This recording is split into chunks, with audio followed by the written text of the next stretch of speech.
Dimanche 12 novembre 2023 à Paris, l'heure était au rassemblement sur l'esplanade des Invalides. De nombreuses personnalités médiatiques ont souhaité participer au cortège de la marche contre l'antisémitisme. La foule était nombreuse et compacte dimanche 12 novembre 2023 à Paris. Plus de 100 000 personnes ont défilé dans la capitale contre l'antisémitisme, et des dizaines de milliers d'autres partout en France, indique l'AFP. Les politiques étaient sans surprise nombreux, en tête on pouvait voir Nicolas Sarkozy accompagné de Carla Bruni Sarkozy, ou encore François Hollande, sans Julie Gaillet présente au Salon du Livre de Brive. Même si les divisions ont été palpables et les absences remarquées, plusieurs personnalités des médias et du divertissement ont également choisi de manifester pour afficher leur soutien face à la recrudescence des actes antisémites depuis l'attaque du Hamas contre Israël le 7 octobre dernier, comme le montrent les photos de notre diaporama. La journaliste et animatrice Laurence Ferrari a fait partie du mouvement, non loin de sa consoeur Anne Sinclair. L'ex-femme de Dominique Strauss-Kahn a foulé le pavé non loin de Bernard de la Villardière.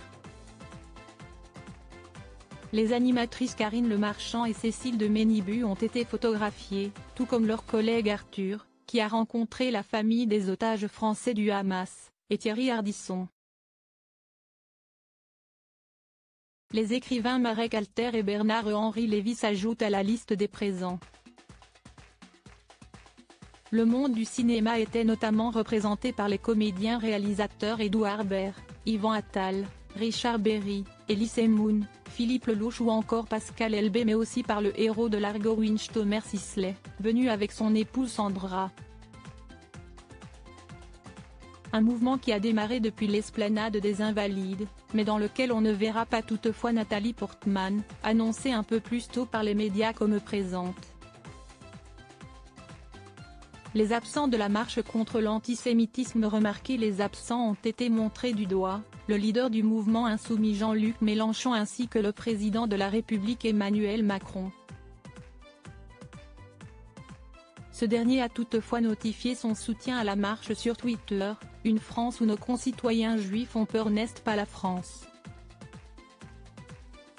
Une France où des Français ont peur en raison de leur religion ou de leur origine n'est pas la France ». Le président s'est aussi adressé aux Français samedi soir, par le biais d'une lettre dans le journal Le Parisien. Il y a déploré l'insupportable résurgence d'un antisémitisme débridé. Une France où nos concitoyens juifs ont peur n'est pas la France, en lançant un appel à l'unité du pays derrière son universalisme.